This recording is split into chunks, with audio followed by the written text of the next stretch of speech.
These are 10 things that I wish I knew earlier in my YouTube editing career, things that would have saved me tons of money, would have saved me tons of time, and honestly, I think I would have gotten way more views on my YouTube videos if I just knew some of these basic things that I'm gonna share with you today. The first thing is to invest in good equipment. I'm using Macs. I recommend anything that has that M1 chip or greater. The fact that you can get a MacBook Air for under $1,000 with that M1 chip, that thing is a beast of a computer, especially when it comes to editing 10-bit video codecs on this laptop. Another thing I wish I invested in a whole lot sooner was a good mouse. For the longest time, I was using this mouse right here that just came with my Apple iMac, and my hands started to really cramp up when I was editing for 4 hours, 5 hours, 6 hours straight, just going hard. And I was like, I really need to find a better mouse. After doing a bunch of research, I landed on this mouse, which is the Logitech MX Master 3. This is such a good computer mouse.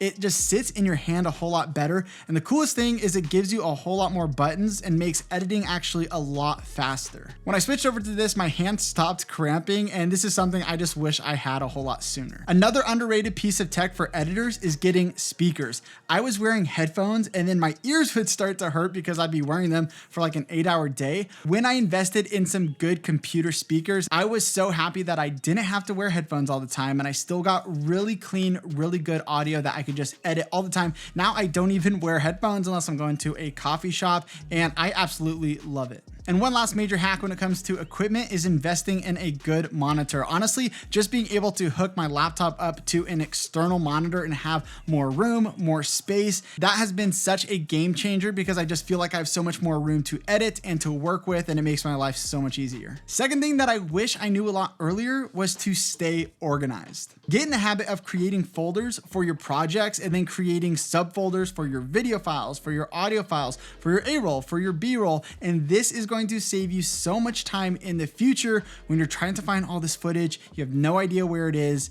Get organized and create folders. And on top of this, please make sure when you're done shooting videos, or if someone is giving you this footage, to back up all of the footage. Back up your projects. You definitely want to have a backup when you're working on your project, because if something goes bad or a corrupt file, you want to have that spare in that extra hard drive so that you can pull it back out. Get in the habit of staying organized and having backups. Number 3, I wish I used SSDs a whole lot sooner. If you're not using these, then your computer storage probably fills up really, really fast. And the solution to that is actually getting these. And this is the Samsung T5. I also have the T7, which is faster. And I so recommend these things. I've been using them for years. They have never failed me. Now, whether you're editing off of these or your internal storage on your computer, once it gets full, you need to dump that somewhere. And so you're probably familiar with these hard drives. And so make sure you have some of these, because when your computer storage fills up or when this fills up, you want to dump it onto this. And here is what I did one time. I started editing a project off of a hard drive. These things are way too slow. I swear the entire computer almost broke. Like, everything started freezing and going haywire. I'm never going to edit off of one of these hard drives again. The next thing is that plugins, presets, and shortcuts are your best friend. If you're editing videos and you find yourself adding in the same elements, transitions, text every single time to every single project, you gotta stop doing that, and you gotta find a way to make it faster where you can copy and paste it and do different presets and shortcuts to make your life a lot easier. I also have a video where I show you some of my favorite shortcuts and ways to actually speed up your editing process. I'll leave that down in the description too. Something that I have learned over time that has really helped my editing career, and when it's come to actually getting views on YouTube, is by cutting out more stuff. Now, of course, it's going to depend on what kind of video you are actually editing, but if it's something that is story-based, you can get really creative and find ways to actually shrink down the time of what you're trying to get across using voiceovers or time-lapse or different montages. So a major tip for you guys, when you're out there, when you're all done with the edit, I want you to watch it back and start to think like a viewer and say, am I getting bored here? Is this a little bit too long? And then find ways to trim that video down. The 6th thing I wish I knew earlier was the importance of music. Now, honestly, adding music to your project can really bring it to life when it feels dead. And our favorite place at Think Media to find music for YouTube videos is Epidemic Sound. And Epidemic Sound is actually today's sponsor. They have some really cool music on their website. And a really cool feature they have is you can go to the mood section and find something based on the mood that you're trying to go for in your video.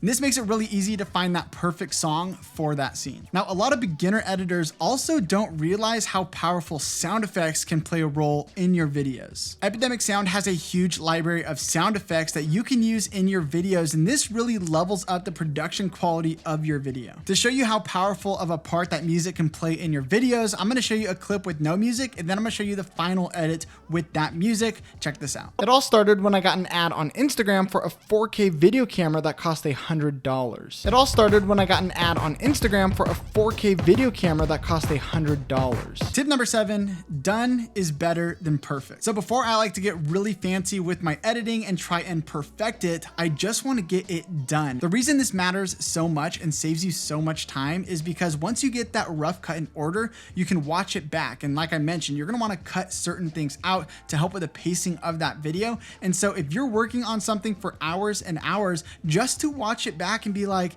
yeah, that's kind of boring, or that doesn't really fit this video, you just wasted so much time. And I've done this a ton of times. Now, this next thing definitely would have helped me get a lot more views a lot sooner. And that's to focus in on the value that the video brings to the viewer. This is a major shift that I've had to have as a YouTube editor, because at the end of the day, your edits are not going to be the same for every single project that you're working on. For example, podcasts are going to be edited different than vlogs, and vlogs are going to be different than challenges, which are going to be different than gaming videos. And this is why it's important before you start editing to ask yourself, why is the viewer watching this video? This is going to help your editing decisions when you're in there starting to cut stuff out based on the value that it's going to bring to that viewer. The 9th thing that I wish I knew earlier was how important audio is for your video. I think a lot of editors don't focus enough on the audio, and it's really half of the experience of the video. When you watch back your video, think about the music. If it's too loud, if it's too quiet, if the voices are peaking, these are very easy things that you can do in the back end when editing to fix this and give a better experience for that video. And the 10th thing that I wish I knew earlier, and this would have helped me got so many more views so much sooner in my YouTube career if I knew this, and that is to focus more of your editing efforts on the first 30 seconds of your video. Nowadays on YouTube, if you go on your phone and start scrolling, if you hover over a thumbnail for just like a second or two, it's going to start playing the beginning of the video.